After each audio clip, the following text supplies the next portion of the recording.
వాడు కొమరం పులిలో పవనన్నొస్తుండదిగో భగత్ సింగులా చిమ చిమ చీకట్లు చెరిప చెగు వేదరో పవనన్నే వెలుగైతడు ఈ ఆంధ్ర నేలను వీరాంజనేయుడే దీవెన తోటి కనక దుర్గమ్మకే దండం పెట్టి కథన రంగానికి వారాహిని ఎక్కి కదిలిండ జనసేన చెండను బట్టి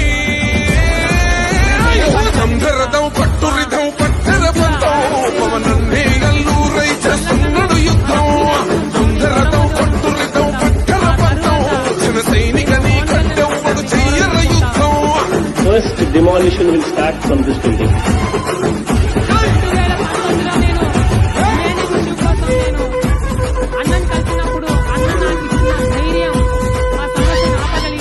మహనీయుల తీరు మారు మోగే పేరు నీతి గల్లా జోరు పవన పోరాడుతూ నాకు తోచిన విధంగా నేను సమస్యలకు పరిష్కారం చేసుకుంటున్నాను.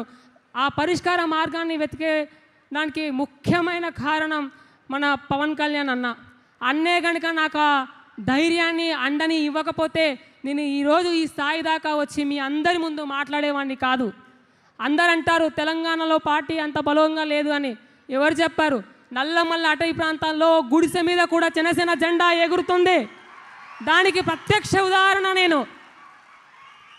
రాబోయే ఎన్నికల్లో కూడా తెలంగాణ పార్టీ తెలంగాణ నుంచి భవిష్యత్తు కాలంలో కూడా మాలాంటి వ్యక్తులు, మేము కాకుండా మాలాంటి వ్యక్తులు తెలంగాణ శాసనసభల్లో మన జనసేన పార్టీ తరపున జనాల తరపున సమస్యల్ని లేవదీసి ప్రభుత్వం తరపున ప్రతి జనానికి అండగా ఉంటారనడానికి ఈరోజు పవన్ కళ్యాణ్ గారు నాకు ఇచ్చిన అర్హత ఏంటంటే అడవి నుంచి ఇక్కడి దాకా వచ్చి మాట్లాడేంత ధైర్యం.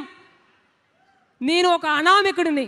2019 ముందు నన్ను ఎవరిని కలిసినా చిన్న పిల్లోడు ఆడేవాడు ఆడే మాట్లాడే వ్యక్తులు ఈరోజు పోతే పలానా పార్టీ పలానా జనసేన పార్టీ కార్యకర్త అని నన్ను గుర్తిస్తారు. గతంలో మీరెవరు అని మాట్లాడిన వ్యక్తులు కూడా ఈరోజు ఏదైనా సభల్లో ఉంటే పార్టీల పరంగా కాకుండా ఏదైనా ఉత్సవ సందర్భంగా ఎవరైనా ఎమ్మెల్యేలు మంత్రులు వస్తే మా ప్రాంతానికి ప్రత్యేకంగా జనసేన పార్టీ కార్యకర్తలకు కూడా మేము శుభాకాంక్షలు తెలియజేస్తున్నామనే విధంగా తెలంగాణలో మేము నల్లమల్ల ప్రాంతంలో ఏకంగా మేము పార్టీని అంత బలోపేతం చేసుకుంటున్నాం రోజు రోజుకి.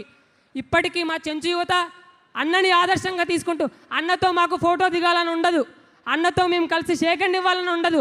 అన్న ఆశయాలను ముందుకు తీసుకెళ్ళి ఈరోజు ఇలా నేను ఏ విధంగా వచ్చానో ఆ విధంగా ఆయన పిలిపించుకునే రోజు కోసం వెయిట్ చేస్తాం. అప్పటిదాకా మేము పార్టీ కోసం కష్టపడతాం, జనాల తరపున నిలబడతాం, సమస్యలపై మాట్లాడతామని చెప్పి మాకంత ధైర్యాన్ని నింపిన మా పవన్ కళ్యాణ్ అన్నకి మేము పాదాభివందనం తెలియజేసుకుంటున్నాం. పవన్ కళ్యాణ్ అన్న మాకు ఇచ్చిన శక్తి ఎట్లాంటిదంటే మా కులదేవుడైనటువంటి శ్రీశైలం మల్లన్న దగ్గరికి గౌరమ్మ దగ్గరికి వెళ్తే ఏ విధమైన శక్తి నింపుతుందో అంతకన్నా మించిన శక్తిని మాకు అన్న నింపాడు. ఇప్పుడే కాదు భవిష్యత్తులో మేము ఇంకా ఇంకా తెలంగాణ నల్లమల్ల ప్రాంతం నుంచి తిరిగి తెలంగాణ మొత్తం కూడా పార్టీ కోసం మా వంతు మేము కష్టపడతామని తెలియజేసుకుంటూ మాకు ఈ అవకాశం కల్పించిన పవన్ అన్నకి పాదాభివందనాలు తెలుసుకుంటూ మరొక్కసారి ప్రతి ఒక్కరూ పార్టీ కోసం మన నాయకుడు పవన్ కళ్యాణ్ అన్న కోసం కష్టపడండి. గుర్తింపుకు వాటంతటా అదే వస్తుంది. జై జనసేన, జై హింద్.